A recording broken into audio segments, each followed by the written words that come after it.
What's going on, guys? It's Elias. Welcome back to another video.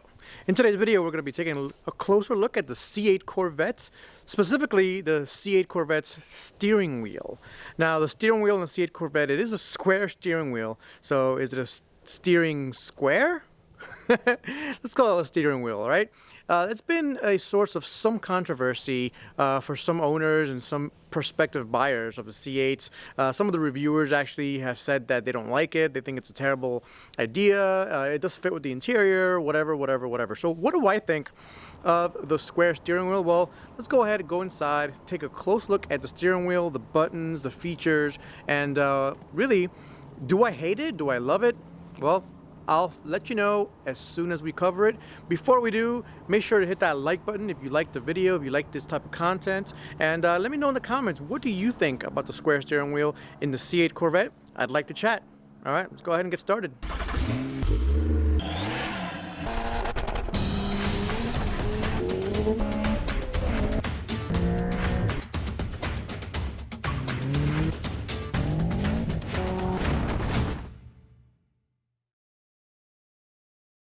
Can't go wrong with these wide hips.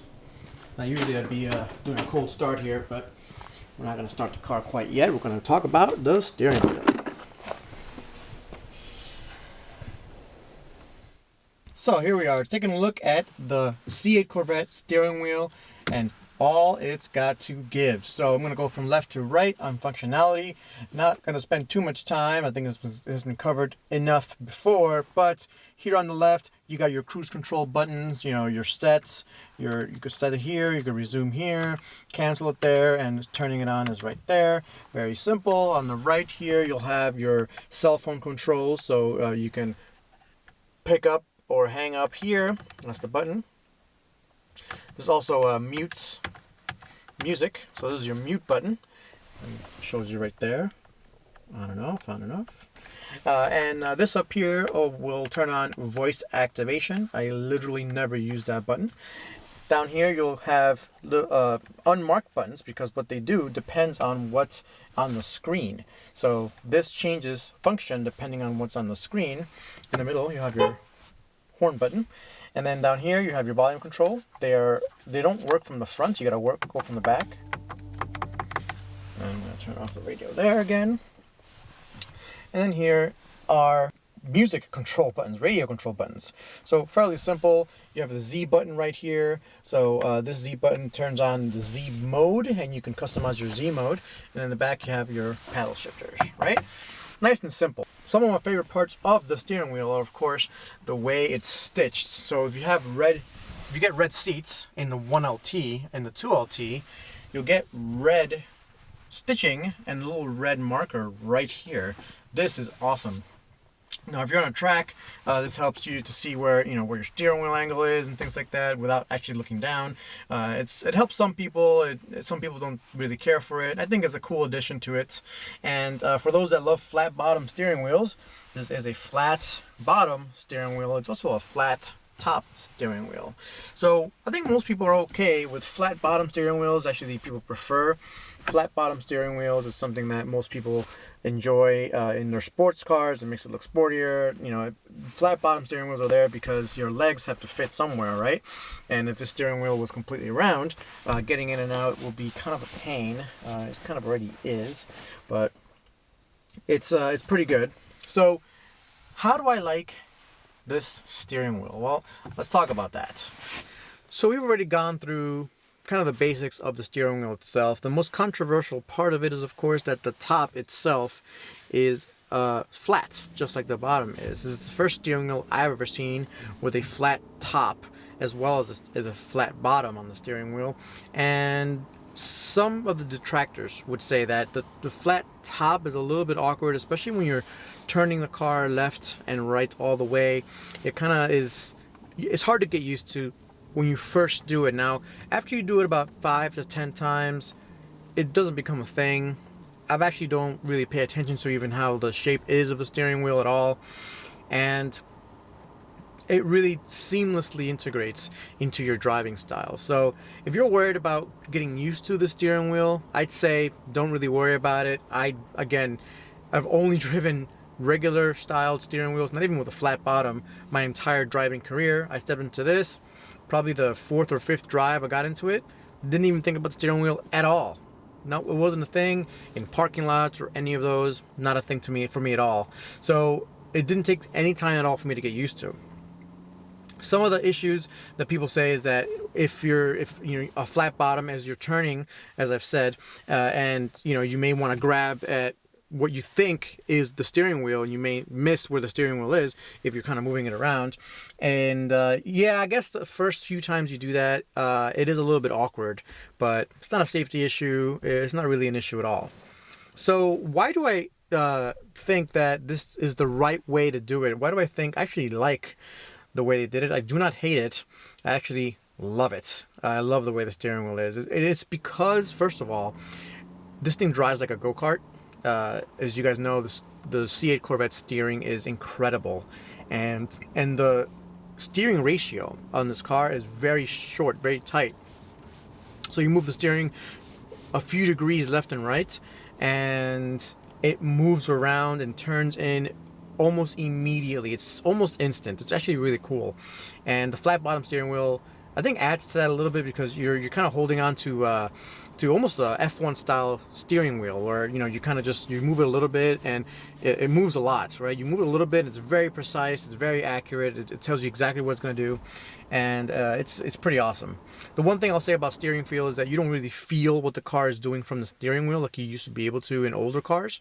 That's more of a function of the electronic power steering, and that's pretty much every new car has electronic power steering these days. But in terms of driving precision and accuracy, I think the steering wheel and the steering rack it's mated to is spot on and perfect. The other thing I'd say about a square steering wheel is it's just really how it kind of fits into the rest of the design. Let me show you what I'm talking about.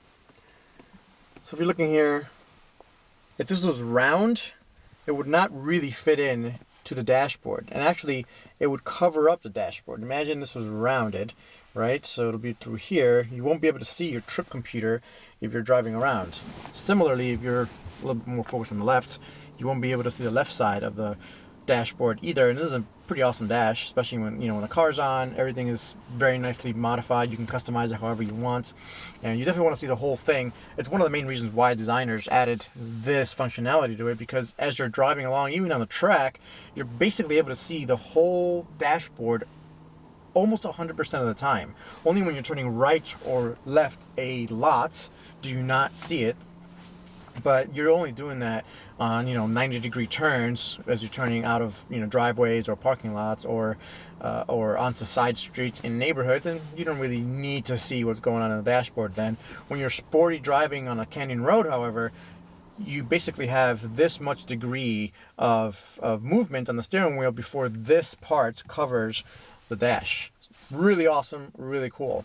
Now, as you see, the rest of the driver cockpit is basically flat, and this fits in perfectly design-wise to that. It's just everything is designed for the driver. And by the way, I love these buttons. There's rumors that this is going to go away.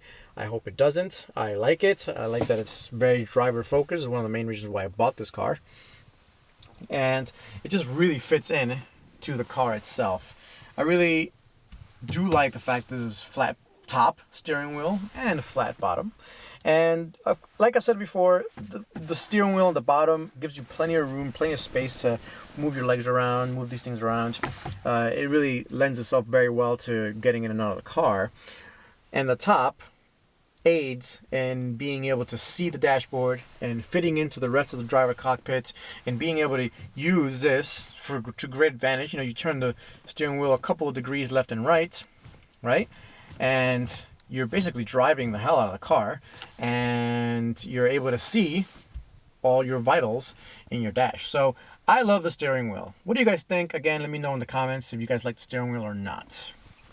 So what would the alternative be to the square steering wheel? Would be a regular round one, and like I showed you guys, if you do a round steering wheel, it'll either be too large to be able to see the dashboard, and you don't want a large steering wheel in your sports car. You want the smaller the better. You also want a tight steering ratio rack, which this does have, and it aids itself very well to a square steering wheel. But if you have a round one, it doesn't really work too well with the dashboard design, with the driver-centric cockpit design. It just really wouldn't fit this design at all. And I do think Chevy made a really great job. They did a really great job in getting this car designed right from the start, especially the interior. I commend them for using the square setup. If you're listening, GM, do not change this in your future vehicles. I think this is super important to keep going. It's one of the best parts, actually, I think, of getting into this cockpit and feeling like you're in a special car, because it is a special car. And finally, you know, the leather, the quality, the materials, the stitching, the way this right here, I really do love this red little stitching right here. It's pretty damn awesome. The way and of course the metal paddles. These metal paddles are incredible. Everything fits together very, very nicely. After a few times of driving the C8 Corvette, I guarantee you will get used to this. It's not very hard to get used to. Again, it took me like 3 or 4 times getting into it and driving it for me to get used to it. So, love the steering wheel. Love the steering feel. It doesn't give you that much steering feel, of course, from the tires or you know how you're used to getting it, but in terms of preciseness and accuracy of the steering angle and the steering ratio being so tight and fast, you really can't get better than this in a mid-engine sports car. I love it. So again, let me know what you guys think. I just want to put together this quick little video for you guys. I hope you enjoyed it. Thanks for watching, guys. I'll catch you next time. Peace.